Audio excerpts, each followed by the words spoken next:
This is an excerpt on Sylvia Browne that we originally recorded during our Bell Witch episode, but we cut it. But it was funny and we had fun talking about it, so we have put it up here for you to listen to now.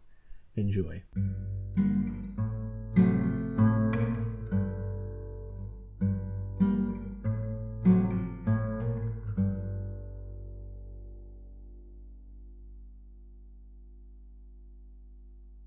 Okay, so it seems like no matter how hard we try, we can't get away from fake psychic hucksters trying to dig their dig their claws into everything we talk about. So here's a headline for you. Psychic says she knows the real story behind the Bell Witch. There's a new story to tell in the Adams-based legend of the Bell Witch. A Mississippi clairvoyant featured on A&E's upcoming 5-part series, Curse the Bell Witch, is claiming to know the real story behind the nearly 200-year-old tale, and says she got it directly from Betsy Bell, who, according to legend, was tortured for years by an unseen force in her family farm. You remember when you said about Sylvia Browne with the common cold? Yep, it's funny. I was just about to. Yeah, I do very much.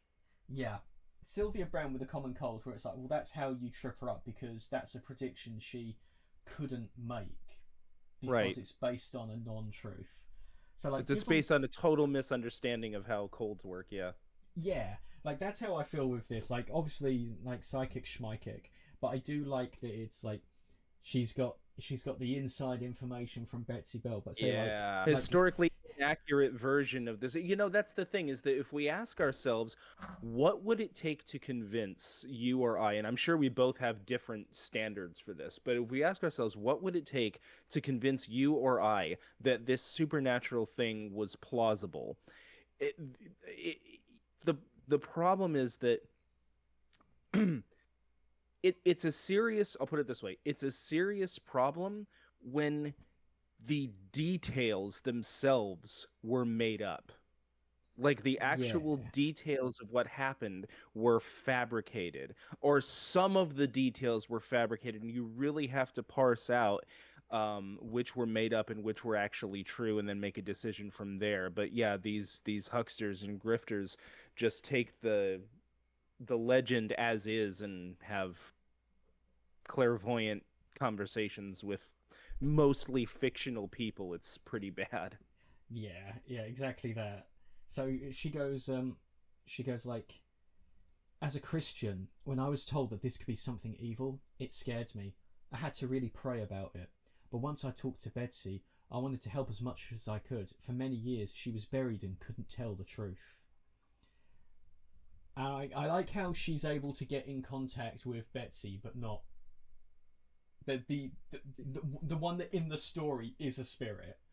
I like that. Yeah. I like that sort of removed aspect of it, of like she's a medium. She can connect with the spirit world, but she can't connect with the spirit that the story actually revolves around. That people at the very least claim to still be affected by. Yeah. Did you ever see that? Did you ever see that incident where Sylvia Browne was on some talk show and she was talking to somebody who initially had a lot of promise in her ability, in her psychic abilities, and was like, "Where is my son?" And she said she said something like he drowned, or he's in a large body of water or something like that. And the lady's face just turned into, what? And she said, well, he died in the September 11th attacks. Yep. And Sylvia Browne was just like, oh shit. Yep. I knew supporters of that person back in the day when that happened. And the answer that I got invariably from all of them was, well, psychics aren't right 100% of the time. Okay. But you said that he was in a body of water and he died in September 11th. That's clearly not a mistake. That was clearly a swing and a miss. Yeah, of course. And like, like there was another one, wasn't there, of this poor grieving family whose daughter like suddenly Oh, died. when the guy And was still alive. Oh yeah. oh no, not even the one where he was still Oh. alive. There was one where their daughter, she just dropped down dead one day of something like a cardiac arrest or something like that, something like really unexpected and like unusual, and the doctors didn't know what it was. And before they even got to finish their sentence and explain, and they go like, Sylvia, what happened to our daughter? She was shot. And it, I was like, no, she wasn't. She had a heart attack or whatever. Yeah, we're not. She was assassinated by the mafia. Uh.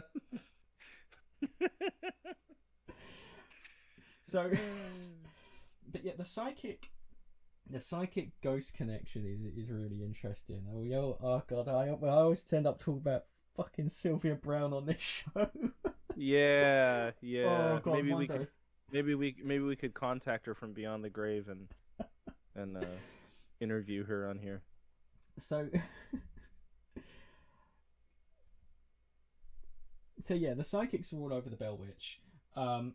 So the actual history of it seems to be that it's. Hold on, I've completely lost my train of thought. That's what Sylvia Browne's done to me. Give me a second.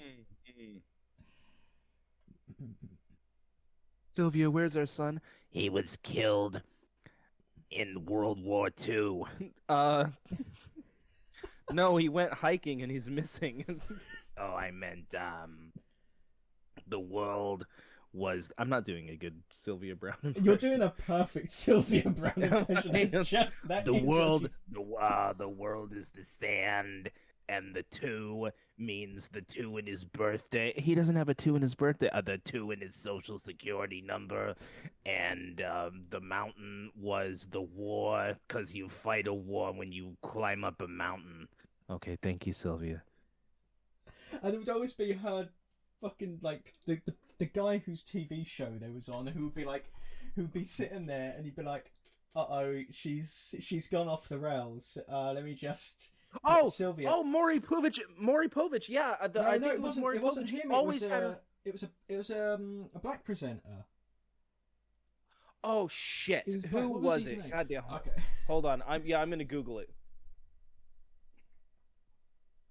Which talk show host had Sylvia Browne on a lot?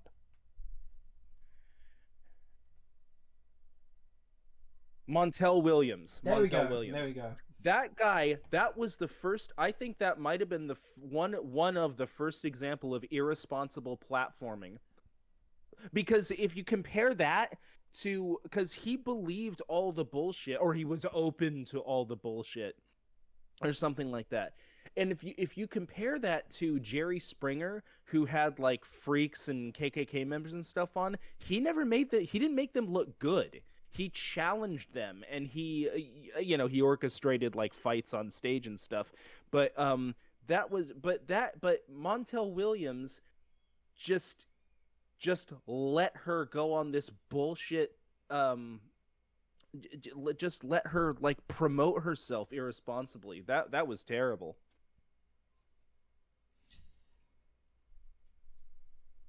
I hate Sylvia Browne so much. I hate everything about her, and I hate that we're meant to be recording a Bell Witch podcast, and all I can think about is I went into a Sylvia thing about Browne. Sylvia Browne. Well, maybe it's better this way, because maybe this is a good segue into talking about these kinds of things. Yeah, that's really bad. And anytime, you're absolutely right. Anytime there's any kind of a legend or a weird thing or anything, you always get these kind of hucksters.